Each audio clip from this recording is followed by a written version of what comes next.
Hello and welcome to German జీవితం. ఈరోజు అయితే నా స్టూడెంట్ డామ్ ఎలా ఉంటుంది, ఏంటి, అది ఎక్కడ ఉంది, ఎలా అప్లై చేసుకోవాలి, అండ్ దెన్ ఎంత టైం పడుతుంది, నా స్టూడెంట్ డామ్లో రెంట్ ఎంత, ఇలా చాలా విషయాలు మాట్లాడుకుందాం. లేట్ చేయకుండా వీడియో స్టార్ట్ చేద్దాం.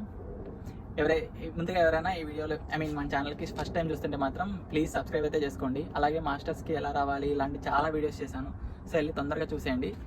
ఇంకా హోప్ టూర్ చూద్దాం. ఇది యాక్చువల్గా ఇది కాలేజ్ అనమాట, గోయితే కాలేజు. ఇక్కడే మా హాస్టల్స్ కూడా ఉంటాయి. గోయితే కాలేజ్ అనేది one of the famous college in Germany. ఇది మొత్తం గోయితే క్యాంపస్ అనమాట.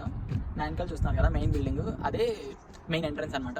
ఇక్కడ అరౌండ్ 7 బ్లాక్స్ ఉంటాయి స్టూడెంట్ హాస్టల్స్. అంటే ఫ్రాంక్ఫర్ట్ మొత్తంలో స్టూడెంట్ హాస్టల్స్ చాలా ఉన్నాయన్నమాట. అందులో ఈ 7 బ్లాక్స్ ఇక్కడ మా హాస్టల్స్ ఉన్నాయి. అండ్ ఆల్సో మీరు ఈ పేరు చాలా దగ్గర వింటారు. ఇండియాలో కూడా జర్మన్ ఎగ్జామ్స్ ఎక్కడైనా కూడా ఫస్ట్ ఇదే పేరు వింటుంటారు, గోయితే ఎగ్జామ్, గోయితే జర్మన్ ఎగ్జామ్ అని. ఆ ఎగ్జామ్స్ అన్ని కండక్ట్ చేసేది యూనివర్సిటీస్ అనమాట. అండ్ ఆల్సో మీకు ఒక డౌట్ ఉండొచ్చు, గోయితే అంటే ఎవరని. ఇక్కడ చూస్తున్నారు కదా, ఈ బొమ్మే గోయితే, ఆయనే ఫేస్, గోయితే ఫేస్ అంటే. అండ్ ఆల్సో చాలామంది కమెంట్స్లో ఎంబీఏ కాలేజెస్ లిస్ట్ చెప్పు, ఎంబీఏ కాలేజెస్ అంటున్నారు కదా. ఇప్పుడు నేను చెప్పా కదా గోయితే కాలేజ్ అని. ఇక్కడ కూడా ఇంగ్లీష్ స్టార్ట్ ప్రోగ్రామ్స్ ఎంబీఏకి ఉన్నాయి. ఎవరైనా ఇంట్రెస్ట్ ఉండి అప్లై చేసుకోవాలంటే అప్లై చేసుకోండి. అండ్ అంత ఈజీగా అయితే రాదండి, కొంచెం టాప్ కాలేజ్ ఇది. సో మీ కరికులం, మీ గ్రేడ్స్ ఇవన్నీ చాలా అంటే చాలా బాగుండాలి, అప్పుడే వస్తుంది ఇది. అండ్ ఇప్పుడు మా హాస్టల్స్ ఎలా ఉన్నాయో చూద్దాం. ఇది మెయిన్ సెంటర్ ఆఫ్ యూనివర్సిటీ అనమాట. అక్కడ ఒక బొమ్మ కనపడుతుంది కదా, అందులో almost each and every language ఉందన్నమాట. మన తెలుగు కూడా ఉందనుకుంటా, మేబీ నేను ఇందులోకైతే చూడలేదు, బట్ ఉంటుంది మోస్ట్లీ. ఇది క్యాంటీన్. ఇది చాలా అంటే చాలా పెద్ద కాలేజ్ అండి. ఆల్మోస్ట్ ఇది మా ఊరు అంత ఉంటుంది. అంటే మా ఊరు అంత పెద్దది కాదండి, చిన్నది. అది అక్కడ కనపడుతుంది కదా, అది లైబ్రరీ అనమాట, ఈ కాలేజ్ లైబ్రరీ. అండ్ అది టీవీ టవరు. ఇక్కడ నేను చాలా బాగా అబ్జర్వ్ చేసింది ఏంటంటే, ఇక్కడ ఎక్కడ కూడా టవర్స్ కనపడవు. నెట్వర్క్ టవర్స్ కానీ అవి ఏంటివి కనపడవు. ఎలా మేనేజ్ చేస్తారు నాకు అర్థం కాదు. ఇలా పెద్ద టవర్ మాత్రం ఒకటి ఉంటుంది ప్రతి సిటీకి, దాంట్లోంచి వస్తాయంట సిగ్నల్స్ అని.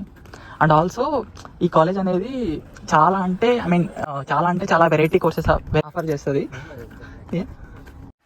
ఇది మొత్తం కాలేజ్ మ్యాప్ చూడండి. మ్యాప్లోనే ఇంత పెద్ద కాలేజ్ లాగా కనపడుతుంది కదా, ఇవన్నీ బ్లాక్స్ అనమాట.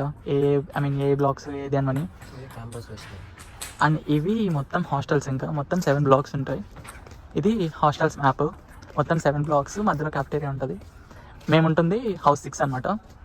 ఇదే ఇక్కడ కూడా ఆల్మోస్ట్ సేమ్ రేంజ్ అనమాట. రెంట్ అనేది ఆల్మోస్ట్ 400.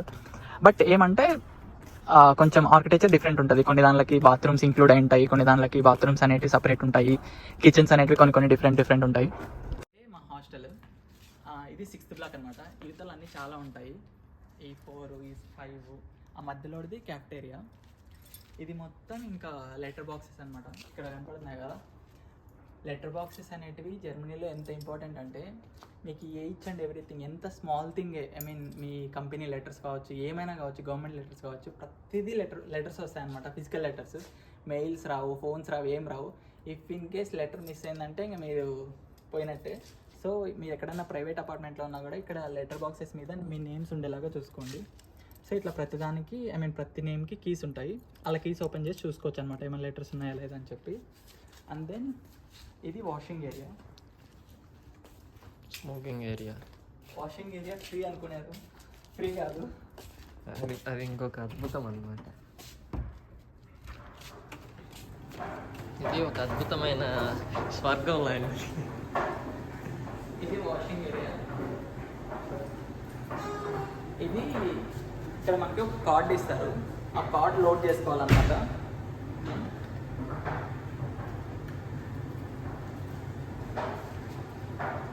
కార్డ్ లోడ్ చేసుకోవాలన్నమాట. ఆ కార్డ్లో డబ్బులు లోడ్ చేసుకొని ఇక్కడ కార్డ్ పెట్టి ఈ వాషింగ్ మిషన్స్ అనేవి యూజ్ చేసుకోవచ్చు. ఇది మొత్తం ఇన్ని మిషన్స్ ఉంటాయి, ఏది ఆన్ చేసుకోవాలి, ఏది ఆఫ్ చేసుకోవాలి అని మొత్తం ఇక్కడ సెటప్. ఇది కిందవన్నీ వాషింగ్ మిషన్స్, పైనవి డ్రైయర్స్. ఇక్కడ ఆల్మోస్ట్ ఎక్కడ చూసినా డ్రైయర్స్, వాషింగ్ మిషన్స్ యూజ్ చేస్తుంటారు, ఎందుకంటే టెంపరేచర్స్ చాలా డౌన్ ఉంటాయి కొన్ని మంత్స్లో. సో అందుకని యూజ్ చేస్తుంటారు. మాకు ఇక్కడ ఆడుకోవడానికి టైంపాస్ కానీ ఇది ఆల్మోస్ట్ 1.5 hours తీసుకుంటుంది ఒక్కోటి. సో ఆడుకోవడానికి ఇట్లా గేమ్స్ ఉంటాయి అన్నమాట. ఇది వాషింగ్. అయితే వాషింగ్కి ఆల్మోస్ట్ ఒక్కొక్క మిషన్కి, వాష్కి, డ్రైకి కలిపి 5 euros పడుతుంది ఆల్మోస్ట్. సో మీరు ఒకసారి వాష్ చేసుకోండి ఆల్మోస్ట్ 500 అయిపోతుంది అనమాట. అంటే మేము మంత్లీ వేస్తాం అనమాట. ఇది వాషింగ్.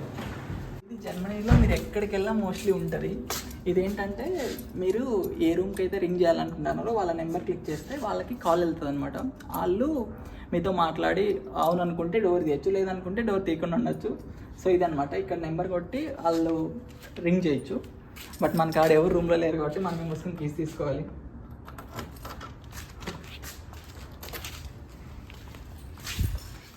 దెన్ మాది 4th ఫ్లోర్ అన్నమాట. ఇవి మా ఫ్లోర్. ఇక్కడ ఆపోజిట్లో ఇంకోటి ఉంటాయి, అక్కడ సగం రూమ్స్, ఇక్కడ సగం రూమ్స్, మొత్తం అన్ని రూమ్స్కి కామన్ కిచెన్ అనమాట. ఇక్కడ మళ్ళీ డోర్ బెల్స్, ఎవరి రూమ్కి అయితే ఎలా అంటారో వాళ్ళ రింగ్ చేయొచ్చు. మెయిన్ ఏంటంటే నువ్వు కీ లేకపోతే చచ్చిపోతావు, కీ పోయిందంటే 70 యూరోలు పైన కట్టాలి. ఇది మొత్తం కారిడార్ అనమాట. ఇక్కడ మొత్తం రూమ్స్ ఉంటాయి, 6 రూమ్స్. అంతే. ఇది వాయిస్ రికార్డింగ్ అనమాట. సో ఎవరన్నా కాల్ చేస్తే దీన్ని క్లిక్ చేసామంటే అయినా వాళ్ళు మాట్లాడేది మనకి వినిపిస్తుంది, మనం మాట్లాడేది వాళ్ళకి వినిపిస్తుంది. ఇది కన్ఫర్మేషన్ కోసం అనమాట. ఈ బటన్ క్లిక్ చేసామంటే అయినా కింద ఉన్న డోర్ ఓపెన్ అవుతుంది. ఇది సైలెన్స్. దీన్ని క్లిక్ చేసినామంటే అయినా కింద వాడు చచ్చిపోయినా కానీ నీకు శబ్దం రాదనమాట. ఇది మా రూము. ఇది అంటే జర్మనీలో లైక్ చాలా హాస్టల్స్ అన్నీ ఇంత చిన్నగా ఉంటాయి. అంటే సింగిల్ పర్సన్కి ఇంత రూమ్ సరిపోద్ది అనమాట, అలా అనుకొని ఇస్తారు వాళ్ళు. అండ్ ఆల్సో ఇది అటాచ్డ్ బాత్రూమ్తో వస్తుంది. కొన్ని విత్ కామన్ బాత్రూమ్స్ కూడా ఉంటాయి రూమ్స్, హాస్టల్స్లో. బట్ ఈ రూమ్కి అయితే మాత్రం 400 రెంట్ పే చేస్తాం. 400 including all, ARD bill, internet. అంటే ఇంకా మీ రూమ్కి ఇంకొక రూపాయి కూడా పే చేయాల్సిన అవసరం లేదు. 400లో అన్నీ వస్తాయి అనమాట. ఈ కామన్ అటాచ్డ్ బాత్రూమ్స్ కాకుండా కామన్ బాత్రూమ్స్ ఉండేవి కూడా 400 ఇక్కడ. బట్ ఏమంటే కామన్ బాత్రూమ్స్ ఉంటాయి, అంతే తేడా. ఇది మొత్తం వార్డ్రోబ్. ఇవన్నీ మా బట్టలు అన్నీ. ఇంకా అబ్బాయిలు అంటే అంతే కదా, పెద్ద బట్టలు ఏమి ఉండవు. సో కొన్ని బట్టలే ఉంటాయి అనమాట, జస్ట్ ఏదో అప్పుడప్పుడు వాడుకోవడానికి, మళ్ళీ ఉతుక్కోవడానికి. సో ఇది బాత్రూము. అండ్ దెన్ ఈ రూమ్కి మెయిన్ అట్రాక్షన్ ఇదే. ఇక్కడ చాలా ప్రతి రూమ్కి నేను అబ్జర్వ్ చేసిందంటే పెద్ద కిటికీ. అండ్ దెన్ మొత్తం ఆల్మోస్ట్ ఒక గోడకు మొత్తం కిటికీలే ఉంటాయి. చాలా అంటే చాలా బాగుంటుంది. సమ్మర్లో కొంచెం వేడి ఎక్కువ కదా ఇక్కడ, సో కొంచెం గాలి ఎక్కువ వస్తుంది. అండ్ ఆల్సో ఈ కాలేజ్ పక్కనే పార్క్ ఉంటుంది అనమాట. ఆ పార్క్ చెట్లు ఎక్కువ ఉండడం వల్ల గాలి కూడా బాగా వస్తుంది. అండ్ అక్కడ చూస్తున్నారు కదా, అది నేషనల్ లైబ్రరీ. ఈ యూనివర్సిటీకి మెయిన్ లైబ్రరీ అనమాట. అండ్ మీరు ఇక్కడ చూస్తే, ఇక్కడ ఇందాక చూసాను కదా టీవీ టవర్, ఆ టీవీ టవర్ కూడా బాగా కనబడుతుంది. పొద్దున్నే లేస్తేనే ఇంకా నాకు సూర్యుడు, టీవీ టవర్, ఇంకా చెట్లు ఇలాగే కనబడుతుంటుంది అనమాట. దెన్ ఇంకా ఇది హీటరు. మీరు ఆల్మోస్ట్ జర్మనీలో ఏ ఇంట్లో పోయినా ఇది పక్కగా ఉండాల్సిందే. ఇది కూడా లేకపోయినా పెద్ద ప్రాబ్లం ఏదేమో, కానీ ఇది మాత్రం మ్యాండేటరీ ఉండాలి. చలికాలంలో చాలా అంటే చాలా చలి పడుతుంది కదా. ఇది ఫ్యాను. మీరు ఇంకా తెచ్చుకోవాలంటే తెచ్చుకోవచ్చు, సమ్మర్లో కొంచెం వేడి ఎక్కువ ఉంటుంది. ఇది కొంచెం రోలబుల్ ఫ్యాన్ అనమాట, జస్ట్ ఇక్కడ ఉంటుంది అంతే. అండ్ దెన్ చిన్న బెడ్ ఇంతే ఇస్తారు ఇంకా ఈ స్టూడెంట్ హామ్స్లో, ఇంకేం పెద్ద ఉండవు. ఇంకా బాత్రూమ్ ఎలా ఉంటుందో చూద్దాం. ఇంకా ఇది అటాచ్డ్ బాత్రూమ్ అని చెప్తా కదా, ఇది బాత్రూమ్ అనమాట. చాలా అంటే చాలా నీట్గా ఉంటుంది. ఇది హాట్ వాటర్, కోల్డ్ వాటర్ ఇలా మొత్తం వస్తాయి. అండ్ దెన్ ఇక్కడ కూడా ఒక హీటర్ ఉంటుంది. ఎక్కడ చూసినా ప్రతి రూమ్లో మాత్రం హీటర్ మాత్రం పక్కా ఉండాలి, లేదంటే చలికి చచ్చిపోతాం చలికాలంలో. అండ్ దెన్ ఇది ఇక్కడ ఏదైనా మనకి సామాన్లు పెట్టుకోవడానికి కిచెన్లో కూడా ఉంటుంది. బట్ ఏమంటే కిచెన్ ఇక్కడ కామన్ కిచెన్ కాబట్టి అందరికీ కలిపి ఉంటాయి. ఈవెన్ ఫ్రిడ్జ్ కూడా అంతే. కొన్ని హాస్టల్స్లో ఫ్రిడ్జ్ రూమ్లోనే ఉంటుంది. ఇక్కడ కొన్ని హాస్టల్స్లో ఫ్రిడ్జ్ బయట ఉంటుంది, కిచెన్లో ఉంటుంది. ఇప్పుడు కిచెన్ చూద్దాం పండి. ఇది కిచెను. కొంచెం ఇరికిరిగ్గా ఉంటుంది, ఎక్కువ మందికి కదా కిచెను. మొత్తం ఎంటైర్ ఫ్లోర్కి ఇదే కిచెను. ఇవన్నీ ఫ్రిడ్జెస్ అనమాట, సపరేట్ ఫ్రిడ్జెస్ ఉంటాయి. ఇవి మొత్తం ఇంకా స్టవ్, మైక్రోవేవ్, నార్మల్ ఓవెన్. ఇంకా ఇది మొత్తం డైనింగ్ లాగా. ఇది మొత్తం ఆల్మోస్ట్ ఒక 12 పీపుల్కి షేరింగ్ అనమాట. సో కొంచెం క్లమ్జీగానే ఉంటుంది, కొంచెం చెత్తగానే ఉంటుంది. ఇంతకటి నుంచి అప్పుడప్పుడు బ్యాక్గ్రౌండ్ వాయిస్లో ఒక వాయిస్ వింటుంటారు కదా, అతను నా ఫ్రెండ్ అనమాట. ఇక్కడ ఈ డామ్స్లోనే అతనికి కూడా రూమ్ వచ్చింది. అతను నాకంటే సీనియర్. ఇప్పుడు అతను అడుగుదాం ఎలా అప్లై చేసుకున్నాడు, ఏంటి, ఎలా వచ్చిందని.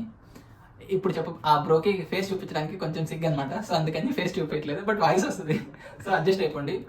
సో చెప్పు బ్రో, మీకు ఈ హాస్టల్ అనేది ఎలా వచ్చింది, ఎప్పుడు అప్లై చేశారు, ఎన్నాళ్ళు టైం తీసుకున్నారు మొత్తం ఒక ఇన్ డీటెయిల్గా మా సబ్స్క్రైబర్స్ కోసం కొంచెం నీట్గా చెప్పు. నేను 2023 మార్చిలో అంటే జనవరి ఆ టైంలో నాకు యూనివర్సిటీ వచ్చినప్పుడు ఎమ్మటే అప్లై చేశాను. సో ఏంటంటే నేను పెద్దగా ఆలోచించకుండా సర్లే దొరుకుతాయన్న రేంజ్లో ఉండిపోయాను అనమాట. బట్ ఏంటంటే మీరు ఎంత త్వరగా అప్లై చేస్తే అంత త్వరగా మంచిది అనమాట. కొన్ని యూనివర్సిటీస్ అప్లికేషన్కి యూనివర్సిటీ ఎన్రోల్మెంట్ సర్టిఫికేట్ అడుగుతాయి, కొన్ని ఏమో అడగవన్నమాట. సో ఈ యూనివర్సిటీకి అడగవు. సో మీరు ఒకవేళ అప్లై చేయాలనుకుంటే కనుక ఒక సంవత్సరం ముందే అప్లై చేసుకోండి, ఎందుకంటే మినిమం వెయిటింగ్ టైం 1 సంవత్సరం అనమాట. సో ఇది అప్లై చేయడానికి పెద్ద ప్రాసెస్ ఏమి ఉండదు, జస్ట్ స్టూడెంట్ ఓన్ హిమ్ అని చెప్పేసి అప్లై కొట్టారంటే అప్లికేషన్ ఓపెన్ అయిపోతుంది. దాంట్లో మీ డీటెయిల్స్ ఫిల్ చేసేసి ఎప్పటి నుంచి కావాలనుకుంటే ఒక ర్యాండమ్గా డేట్ ఇచ్చేయండి, పెద్దగా అవసరం లేదు. బట్ ఎవ్రీ మంత్ వాళ్ళకి మెయిల్ పంపిస్తారు, దాన్ని మాత్రం మీరు యాక్సెప్ట్ చేస్తూ ఉండాలి. మీరు ఒకవేళ యాక్సెప్ట్ చేయలేదంటే నాకు పోతుంది. సో నాకు ఈ రూమ్ రావడానికి 1 year పట్టింది ఎగ్జాక్ట్గా. సో నేను అప్లై చేసిన ప్రతి 3 monthsకి వాళ్ళు ప్రతి మంత్కి మెయిల్ పెడతారు. సో నేను దాన్ని యాక్సెప్ట్ చేసేటాను అనమాట. సో కొన్ని నెలలకు అయిపోయిన తర్వాత నేను వాళ్ళకి రిటర్న్ మెయిల్స్ రాయడం పెట్టాను. మీరు నాకు రూమ్ ఇవ్వకపోతే నేను రోడ్డు మీద పట్టుకోవాల్సి వస్తుంది అన్నట్టుగా చెప్పుకుంటూ వచ్చాను అనమాట. సో అట్ లాస్ట్ వాళ్ళు నాకు ఏప్రిల్ 2024లో రూమ్ ఇచ్చారు. సో దీనికి డిపాజిట్ 720 euros పే చేయాలి, and along with every month rent నీ అకౌంట్ నుంచి కట్ చేసుకుంటారు అనమాట. అది సో దీన్ని బట్టి మీకు ఏమర్థమవుతుందంటే 1 year ముందు మీరు అప్లై చేసుకుంటే చాలా మంచిది. సో మీరు అప్లై చేసుకోవడానికి ఎన్రోల్మెంట్ అవసరం లేదు. సో మీరు ఒకసారి ప్రాసెస్ మొదలు పెట్టగానే స్టూడెంట్ డోర్మెంటరీస్ అన్నిటికీ అప్లై చేసుకోండి. మీరు అయితే యూనివర్సిటీ లిస్ట్ ప్రిపేర్ చేసుకుంటారో దాన్ని బట్టి అప్లై చేసేసుకోండి. సో అదనమాట, చాలా కష్టపడినాక 1 సంవత్సరానికి రూమ్ వచ్చింది, ఇప్పుడు కాస్త ప్రశాంతంగా ఉంది. సో ఇదనమాట, మీరు ఈ కాలేజ్ అనే కాదు, ఏ కాలేజ్ అయినా కానీ, ఏ సిటీ అయినా కానీ, మీరు వన్స్ ఫిక్స్ అయ్యాక మీరు అప్లై చేసుకోండి. అలా కాదనుకుంటే మీకు ఏ సిటీస్కి అయితే వస్తుంది అని ఛాన్స్ ఉంటుందో ప్రతిదానికి అప్లై చేసుకోండి. మీకు లైక్ ఎన్రోల్మెంట్ అవసరం లేదు, వీసా అవసరం లేదు, ఏం అవసరం లేదు స్టూడెంట్ డామ్స్ అప్లై చేసుకోవడానికి. సో అప్లై చేసుకోండి. అండ్ ఆల్సో వన్స్ మీకు స్టూడెంట్ డామ్ వచ్చిందంటే మీ ఎంటైర్ మీ ప్రోగ్రామ్ మీ కోర్స్ అయిపోయేంత వరకు స్టూడెంట్ డామ్ అయితే ఉంటుంది. సో మీకు కొంచెం సెక్యూరిటీ ఉంటుంది అనమాట ఇది. అండ్ ఆల్సో కొంచెం చీప్ ఉంటాయి కొన్ని స్టూడెంట్ డామ్స్. సో ఇది మొత్తం వీడియో. అండ్ ఆల్సో ఇందాక వాయిస్ ఉన్నారు కదా, ఆ బ్రోది ఫైనల్ సెమిస్టర్ వరకు వచ్చింది మాస్టర్స్. సో ఇంకా ఏమైనా అతని ఎక్స్పీరియన్స్ కానీ ఏమైనా కావాలనుకుంటే కింద కమెంట్ సెక్షన్లో మెన్షన్ చేయండి, వీడియో చేయడానికి ట్రై చేస్తాం. అండ్ ఐ హోప్ ఈ వీడియో మీ అందరికీ నచ్చిందని అనుకుంటున్నాను. సో కొంచెం యూస్ఫుల్ ఉన్నా కూడా లైక్, షేర్, సబ్స్క్రైబ్ అయితే కంపల్సరీ చేసుకోండి. సబ్స్క్రైబ్ కొంచెం చేయండి, ఎందుకంటే 1000 సబ్స్క్రైబర్స్కి నియర్గా ఉన్నాం. So please like to subscribe and also hit the bell icon. So ఈ వీడియో ఇంతటితో సమాప్తం. ఓకే మరి బాయ్. 1000 సబ్స్క్రైబర్స్ వస్తే మీట్ పెడతాం, జూమ్ మీట్ లేండి.